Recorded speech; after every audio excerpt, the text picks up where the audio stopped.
शायद सुनने में अजीब सा लगे, लेकिन दिल का अटैक भी बाज़ औक़ात पेट के दर्द के साथ ही प्रेजेंट करता है। लेकिन सबसे इम्पॉर्टेंट चीज़ इसके अंदर वो ये है कि आपने मरीज़ का प्रॉपर एग्जामिनेशन किया है, उसका मुआयना किया और उससे प्रॉपर सवालात पूछे हैं और उसके मुताबिक आपने उसकी इन्वेस्टिगेशन कराई है, तभी आप उसकी तशख़ीस पे पहुँचते हैं।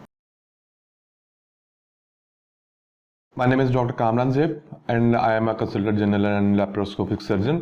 Currently I am working in Jinnah Hospital Lahore as an assistant professor of surgery, and basically I am in this field of surgery from the last more than a decade.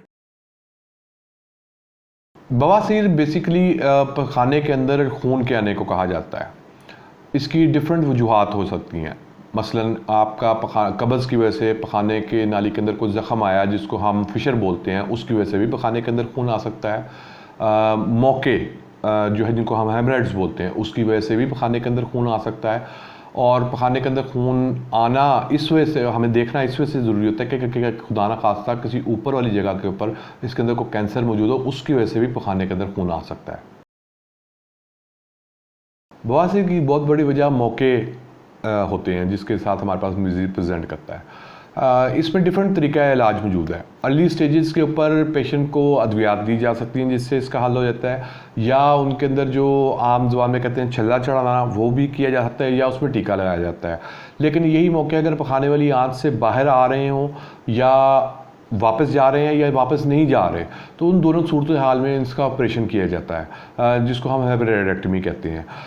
जदीद तरीका इलाज जो इसका मौजूद है उसमें चीरा नहीं लगाया जाता, उसमें उसको हालरार बोला जाता है। उसमें मशीन के अंदर जो मशीन के साथ आप ऑपरेट करते हैं और उसमें सिर्फ आप वो वेसल जिससे ये खून की सप्लाई इनकी आ रही होती है उसको आप बांध देते हैं। वो जदीद मैकेनिज्म है जिसमें चीरा नहीं लगाया जाता, मरीज़ को दर्द वगैरह नहीं होती और वो अमल के ज़ख़म खुला है, मरीज़ पानी में बैठ रहा है, उसके ज़ख़म को हल पूरा रिजॉल्व होने में महीना या 2 महीने का टाइम लग रहा है, वो काम नहीं किया जाता।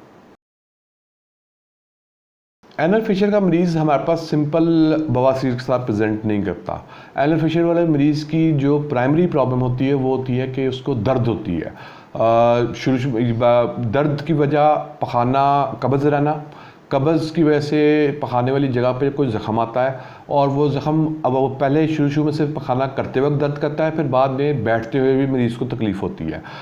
डिपेंडिंग अपॉन स्टेज के पेशेंट या एक्यूट एनल फिशर या क्रॉनिक एनल फिशर के साथ हमारे पास प्रेजेंट करता है। एक्यूट के अंदर हम उसको अद्वियात देते हैं जिससे उसके सिस्टम रिलैक्स हो, उसकी खून की सप्लाई बहाल हो और ये ज़ख़म खुद ब खुद ही भर जाए। लेकिन अगर ये ज़ख़म खुद ब खुद ही नहीं भरता उन अद्वियात से, पखाना नरम करने वाली अद्वियात से और लोकली जो क्रीमें आप अप्लाई करने के लिए देते हैं उससे ये नहीं भरता, क्रोनिसिटी में कन्वर्ट होता है, तो फिर इसमें हम ऑपरेट करके उस ज़ख़म को नहीं बल्कि पखाने वाले पट्टे को काटते हैं किसी हद तक, ताकि इसकी खून की सप्लाई बहाल हो और ज़ख़म ठीक हो जाए। बड़ी आंत का कैंसर हमारे पास बाज़ औक़ात प्रेजेंट करता है मरीज़ के उसको पखाने में खून आ रहा है। पखाने वाली आंत का मुआयना करने का मकसद ही हमारा ये होता है ये देखना कि क्या उसको सिंपल कोई हेमराइड या मौके वगैरह हैं या उसका आगे कोई कैंसर वगैरह पड़ा हुआ है। अगर तो हमें कैंसर नज़र आ जाए तो हम उसी वक्त उसकी बायोप्सी ले लेते हैं और उसका टिश्यू डायग्नोसिस हमारे पास आता है किस किस्म का कैंसर है। अगर सिर्फ खून आ रहा है और हमें कुछ नज़र देखने को नज़र आए, फिर उसके अंदर हम कोलोनोस्कोपी करवाते हैं मरीज़ की कि पूरी बड़ी आंत का मुआयना किया जाए, देखा जाए कहाँ का कैंसर है, कहाँ पर रसौली है, कहीं यह कैंसर मौजूद है और उसका टिश्यू डायग्नोसिस लिया जाता है, उसकी बायोप्सी ली जाती है, देखा जाए कि किस किस्म का कैंसर है। उसके अलावा फिर उस मरीज़ के अंदर CT स्कैन वगैरह भी करवाना ज़रूरी होता है ताकि देखा जा सके ये कैंसर किस हद तक फैला हुआ है, क्योंकि ये 3 चीज़ें बड़ी ज़रूरी हैं ताकि उससे ही डिसाइड होता है कि आगे उसका क्या ट्रीटमेंट किया जाए। कहाँ का कैंसर है, किस किस्म का कैंसर है और किस हद तक ये फैला हुआ है, ये 3 सवालों का जवाब हमें चाहिए होता है। पखाने की आंत का कैंसर का इलाज भी जिस तरह दीगर कैंसर का, जिस तरह छाती का कैंसर है या गिलड़ का कैंसर है, जिस तरह उनका किया जाता है, इसमें भी ऑपरेशन भी किया जाता है और मरीज़ को कीमो और रेडियोथेरेपी भी दी जाती है। पहले हम टेस्ट करवा के देखते हैं ये किस हद तक फैला हुआ है, उसके बाद हम डिसाइड करते हैं क्या इसको कीमोथेरेपी या रेडियोथेरेपी पहले देनी है, क्या इसको डाउन स्टेज करना है। जब ये फिर काबिल ऑपरेशन हो फिर इसका ऑपरेट करके हम निकाल देते हैं और उसके बाद भी कीमो या रेडियो देकर इस वजह से दी जाती है कि कैंसर के सेल्स जो शायद अभी नुमायां नहीं हुए लेकिन जिस्म के अंदर मौजूद हैं उनको भी ख़त्म किया जाए। आम बंदे के लिए दर्द एक तकलीफ़ दह चीज़ है। लेकिन हमारे फील्ड के अंदर दर्द को एक नेमत समझा जाता है, क्योंकि दर्द से हमें पता लग जाता है कि मरीज़ को क्या मसला हो रहा है या होने वाला है। पेट का दर्द बहुत सी वजूहात की वजह से हो सकता है। आपका शायद सुनने में अजीब सा लगे, लेकिन दिल का अटैक भी बाज़ औक़ात पेट के दर्द के साथ ही प्रेजेंट करता है कि सीने में मरीज़ के कोई दर्द नहीं और उसके सिर्फ पेट के ऊपर वाले हिस्से में दर्द हो रही है। ये दिल का टिपिकल डायबिटिक पेशेंट जो पेट के दर्द के साथ प्रेजेंट किया, बल्कि ये मैं यहाँ से लोगों को बताना चाहूँगा, जिन लोगों को शुगर है, जिन लोगों की उम्र ज़्यादा है, 40 साल से ऊपर के लोग हैं, शुगर के मरीज़ हैं, उनको अगर मैदे में दर्द आ रहा है उनके, तो उनको दिल की ईसीजी ज़रूर करवानी चाहिए, क्योंकि बाज़ औक़ात सिर्फ दिल का अटैक मैदे में दर्द के साथ प्रेजेंट कर सकता है। आपका निमोनिया छाती की इन्फेक्शन है, लेकिन वो भी पेट के दर्द के साथ प्रेजेंट कर सकती है। आम तौर पे तो पेट का दर्द सिर्फ एक आपने कोई चीज़ बाहर से खाई, उससे आपको फूड पॉइजनिंग हो गई, एक आध दिन पखाना लगा, थोड़ी सी उल्टियाँ आई, पेट में दर्द हुआ, सेटल हो गया, ये तो बहुत नॉर्मल चीज़ है। लेकिन पेट के अंदर बहुत सारी चीज़ें प्रेजेंट हैं। पेट के अंदर मैदे के अलावा आंतड़ियाँ, आपका गुर्दा, आपका पैंक्रियाज, आपका लबलबा, आपका जिगर, आपकी अपेंडिक्स, आपकी अंडे की थैलियाँ, सब कुछ पेट के अंदर मौजूद है। और इन चीज़ों के अंदर किसी किस्म का भी मसला दर्द की सूरत में मरीज़ को अस्पताल लेकर आता है। हमारा दर्द, जब भी मरीज़ अस्पताल के अंदर आता है, पहला हमारा काम ये होता है कि उसके दर्द का इलाज किया जाए, उसके दर्द को ठीक किया जाए, फिर उसके बाद उसका मुआयना किया जाए और मुआयने के मुताबिक ये देखा जाए कि इसके अंदर हमने क्या काम करवाने हैं।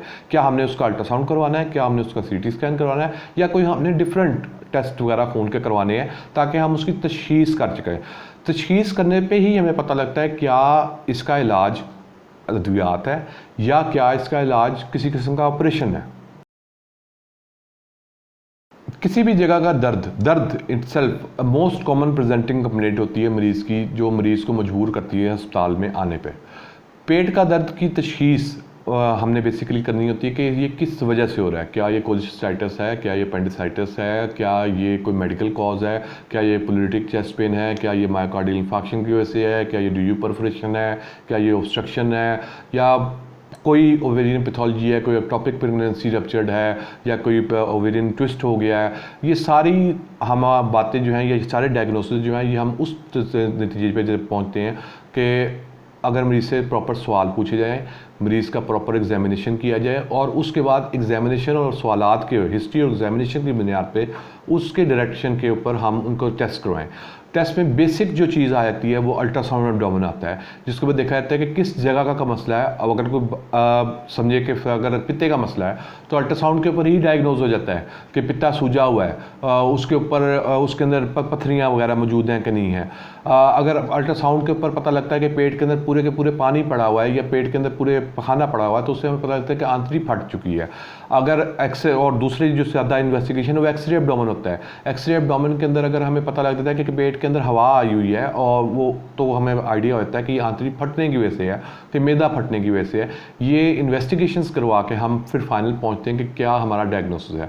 तो बेसिकली जो हमारे पाकिस्तान में अल्ट्रासाउंड और एक्सरे, लेकिन जो गोल्ड स्टैंडर्ड इन्वेस्टिगेशन इसकी है वो सीटी एब्डोमेन होता है, जिससे आप फाइनल कंक्लूजन पहुंचते हो क्या है। लेकिन सबसे इंपॉर्टेंट चीज़ इसके अंदर वो ये है कि आपने मरीज़ का प्रॉपर एग्जामिनेशन किया है, उसका मुआयना किया और उससे प्रॉपर सवालात पूछे हैं, और उसके मुताबिक आपने उसकी इन्वेस्टिगेशन कराई है, तभी आप उसकी तशख़ीस पे पहुंचते हैं।